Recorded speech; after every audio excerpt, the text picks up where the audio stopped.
os meus bisavós foram para Budapeste.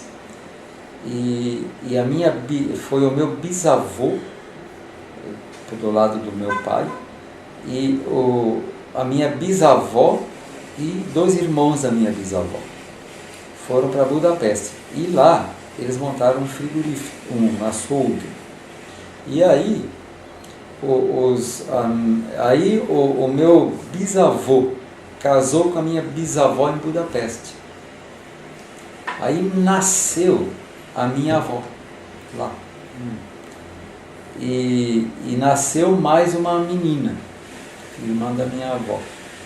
E aí estava indo mais ou menos, né? Aí falava-se do Brasil, que dava dinheiro em árvores, etc., né? E eles resolveram vir para o Brasil. Aí o meu bisavô com a minha bisavó e as 2 meninas vieram ao Brasil. E os irmãos da minha bisavó ficaram em Budapeste com o açougue. E esse açougue, por isso que eu acho que a história é interessante, porque meus bisavós vieram para o Brasil. A minha bisavó, ela lembrava que ela quase morreu no caminho, de lá para cá. Ela tinha 2 anos. E um dia ela estava andando no convés do barco e ela caiu. E o marinheiro agarrou ela no ar, porque ela estava caindo no mar. Entendeu? E então esse marinheiro que salvou ela de morrer. Aí vieram aqui para Porto Alegre, não quiseram parar em Buenos Aires, não quiseram parar em São Paulo, foram parar em Porto Alegre. E em Porto Alegre, depois de uma semana, foram levados para Bento Gonçalves. Em Bento Gonçalves, numa regiãozinha chamada Montebello, que é o comecinho do Vale dos Vinhedos hoje. A primeira cidadezinha do Vale dos Vinhedos é Montebello. Ali que cresceu minha avó. E ali tiveram mais, acho que todos eram 7 filhos. E aí, aí os irmãos da minha bisavó ficaram lá em Budapeste. E o açougue foi crescendo, a economia foi melhorando. Em 1940, eles eram donos do maior frigorífico do mundo. O açougue virou um frigorífico enorme, inclusive tinha produtos aqui no Brasil desse frigorífico, chamava-se Dotti.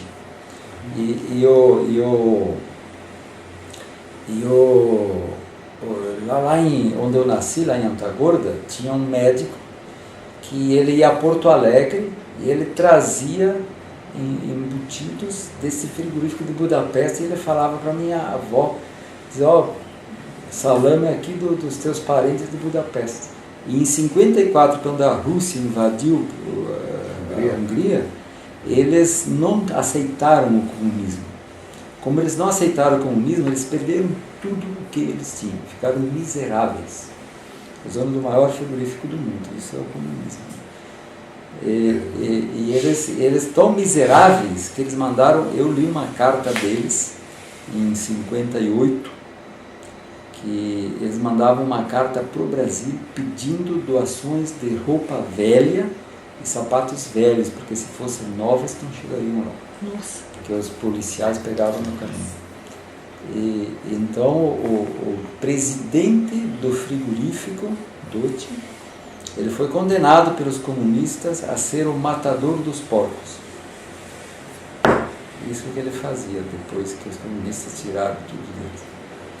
E depois a gente perdeu o contato com esses caras. Eu me lembro de uma vez, eu estava na cama, quando quebrei as pernas, e tinha um rádio lá em casa, a bateria, aqueles rádios antigos, até Sparco, a bateria durava 12 horas só. E eu escutei uma notícia numa noite no Repórter S, no Repórter S. Era um domingo, acho que era o cara que dava o Repórter S. E ele disse, fulana de tal, que foi expulsa de Budapeste pelos comunistas, por não ter aceito o regime comunista, morreu na Itália, em função do clima muito diferente, porque Budapeste é muito frio, Itália é bastante quente. Eu disse para o meu pai, essa cara é da família dos Dotti. E depois nessa carta falava exatamente isso, que que ela era da família dos dois que ela tinha morrido. Né? Meu pai era agricultor, pequenas glebas. No Rio Grande do Sul não tinha muitas glebas grandes. Praticamente é só a região da fronteira tem algumas fazendas grandes, que nem a dos Goulart, do Getúlio Vargas, do Goulart, eram fazendas enormes. O resto era tudo fazenda pequenininha. Uma gleba pequena e trabalhava na lavoura. Plantava o quê? Ele plantava, na época, plantava milho, criava porco e só. Leite era só para o consumo e produção de uva também era para fazer o vinho do consumo próprio. Eu tenho 4 irmãos, um morreu naquele acidente que houve lá em casa. Quer dizer, 4 comigo, desculpa. E o mais novo faleceu no acidente que houve lá em casa. E o mais velho mora lá até hoje, no mesmo lugar. O mais novo mora em Mato Grosso, que é esse que está aqui, Sorriso, cidade que ele mora. A minha infância, na verdade, não tem muito o que se contar, porque naquela época a gente começava a trabalhar criança, né? Eu ganhei minha primeira enxada com 5 anos. Puxa vida. E eu ia para a lavoura, não fazia quase nada, mas ajudava já alguma coisa, tirar erva daninha no meio dos pés de milho, né? Com 6 anos eu comecei a ir para a escola, que não podia, né? Naquela época era proibido ir para a escola com menos de 7 anos. Mas como meu irmão ele tem 1 ano e meio mais do que eu, fui para a escola, meu pai convenceu a professora a me aceitar só para ir junto. Com 6 anos eu passei para o 2º ano e eu não podia, porque era proibido estudar com menos de 7 naquela época. Mas eu passei, aí deu um rebuliço lá, meu pai brigou, até que conseguiu autorização do secretário do Estado que eu passasse para o 2º ano, mesmo tendo pouca idade. Pouca idade, né? Foi ao contrário ao que diziam na época. E eu fiz o primário, parei de estudar quando eu acabei o primário, e ali eu não quis continuar estudando, embora meu pai tivesse forçado muito que eu fosse estudar. Mas eu quis ficar na lavoura. E naquela época, o que a gente fazia lá? A gente ia para a lavoura o dia inteiro. Eu com 12 anos já lavrava a terra com um boi arado puxado com uma parelha de bois. Né? E recolhia milho na lavoura, tratava os porcos. Né? Descascava milho, que na época era na mão, não tinha máquina. E tratava o gado, tratava os porcos. Esse era o serviço lá da... Eu estava feliz da vida. Estava feliz da vida. Em 57 deu um redemoinho grande, muito forte. Eu lembro bem desse tornado que deu lá em casa. Ele era equivalente àquele, não o maior, ao segundo que tem naquele filme Twister. É o segundo em tamanho, de maior para menor, mais ou menos daquele tamanho. E ele deu lá em casa, nossa casa era uma casa de madeira, muito antiga, mas a casa forte, né? Naquela época usava viga de 40 por 40, prego de 30, era uma casa super forte em cima de uma cantina de vinho, que meus pais faziam vinho. E o redemoinho pegou a casa e foi subindo com ela inteira e nós dentro, né, da casa. A primeira coisa que eu lembro é que as janelas voaram todas para dentro. Passou uma janela aqui na minha frente a 500 por hora. E aí eu perdi os sentidos. Mas aí eu recuperei os sentidos quando eu estava, não sei aonde, né? Não sei, que a casa estava assim, eu estava sentado, o menino da vizinha vinha rodando, que a vizinha estava lá em casa com o menino dela, porque ela fugiu lá para casa com medo do barulho, que ela morava lá 1 semana. E o guri bateu nos meus pés, tinha 2 anos, eu abracei o menino e caí de costas. Isso é a última coisa que eu lembro. Quando eu caí de costas, eu sei que atrás de mim não tinha nada. Né? Aí, segundo os testemunhas, né, quando a casa subiu, ela subiu assim, o redemoinho vai rodando. Né? Aí quando chegou lá em cima, ela entrou no meio do redemoinho. Quando ela entrou no meio, ela explodiu. Aí voou casa para tudo que foi lá. Tem pedaços que até hoje ninguém sabe onde foram parar. Depois, eu acho que uns 4 meses depois, um dia apareceu um senhor lá, e falando com meu pai, disse: eu achei um papel lá na minha roça, dizendo. E parece que é de Domênico o sobrenome. Está meio apagado, mas parece que é isso. Aí o pai pediu para trazer. E era a certidão de nascimento do meu irmão mais velho. A mais ou menos 30 quilômetros de distância em linha reta. Eu fiquei na cama 3 anos. 1 ano eu fiquei engessado na perna esquerda com a cintura. Então eu ficava meio torto na cama. E isso fez a coluna ficar torta. E quando eu levantei, os médicos não me orientaram direito. Então acabou que eu reaprendi a caminhar. Tive que reaprender, porque eu não sabia mais. Mas de um modo rudimentar, do meu jeito, sem orientação nenhuma. E isso permitiu que a coluna ficasse mais torta. Como eu não podia mais trabalhar na roça, aí que eu fui estudar.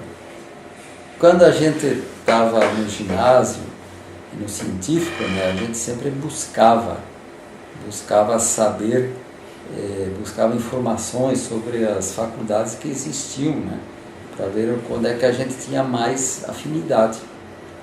E a minha afinidade era um pouco, digamos, mais próxima de química e de medicina.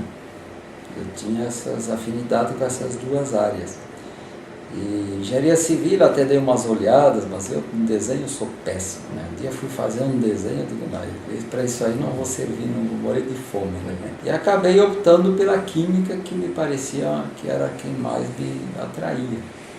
Então aí surgiu os vestibulares em diferentes regiões, mas todos coincidiam naquela época, não dava para fazer vestibular em Porto Alegre, em Pelotas, em Passo Fundo, em Rio Grande, era tudo junto. Então fiz em Rio Grande, né, que era uma região, uma faculdade que lá se conhecia bem no sul, embora aqui não se conhecesse. Então tive essa atração por química, e assim que me formei, entrei justo numa indústria química que, na mesma época que eu entrei, que eu fui aprovado na Henkel, fui aprovado numa empresa lá no Rio Grande do Sul. Só que lá era uma empresa que só trabalhava com óleos vegetais. Então me parecia muito pouco só com óleos vegetais, entende? Então eu disse, não, aqui é muito mais amplo, muito mais aberto, muito mais oportunidade. Então nós reunimos em 7 da nossa turma e viemos para São Paulo. Fizemos um pacto. Ninguém aceitaria menos que 4.000 cruzeiros. Ô, louco! Valente. Foi. E sabe que em menos de 30 dias, os 7 estavam empregados com 4.000 cruzeiros. Na Henkel, quase 15 anos. Eu pedi para sair, aí me pediram para treinar o técnico substituto. Né? E aí eu digo, porque tu tem emprego? Eu digo, não. Mas então pelo menos, não, que tem contraproposta, eu digo, não tenho. Aí dizia, pelo menos treina uma pessoa aqui. Eu digo, tá bom, treino. Aí eu achei sempre uma grande empresa. Para mim, a Henkel foi modelo na época dela aqui no Brasil. Eu dava palestra pela Henkel, eu dei muitas palestras. Todo ano, praticamente, eu dava palestras. Eu dei muita palestra em faculdades também. Em congressos, né? Congressos. Em 1986, eu ganhei o primeiro lugar num trabalho científico no Colamic, que foi justamente em Guayaquil, onde vai ser esse ano. Em 86 eu consegui o primeiro lugar no trabalho técnico. Eu me lembro. Muito bonito, que foi dado, elaborado por mim, minha equipe e orientadores, né? Foi um trabalho bonito. Todo mundo ficou sabendo que eu tinha pedido a conta, né? Então já vieram várias propostas. Então quando eu saí de fato, né, no papel, eu já tinha saído antes, né, mas no papel não. Então quando eu saí no papel, aí já tinha várias propostas. Então foi questão de ajustar uma proposta que me pareceu interessante em termos de futuro, né, que foi a Ion Química. Entrei lá no comecinho, não era sócio, eu entrei lá mais no começo como área de desenvolvimento de formulações com matérias-primas inovadoras na época, que eram os extratos vegetais e os silícios orgânicos, que eram matérias-primas novas que precisava aprender a utilizá-la adequadamente. E depois de uns 3 meses, o Louro me propôs para ser sócio, aí eu passei a ser sócio da empresa. Quando se montou a Politecno, na Politecno existia um sócio que não era sócio na Ion. Por isso que foi montada com outra razão social.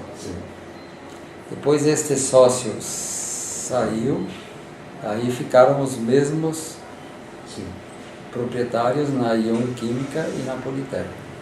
E continua até hoje.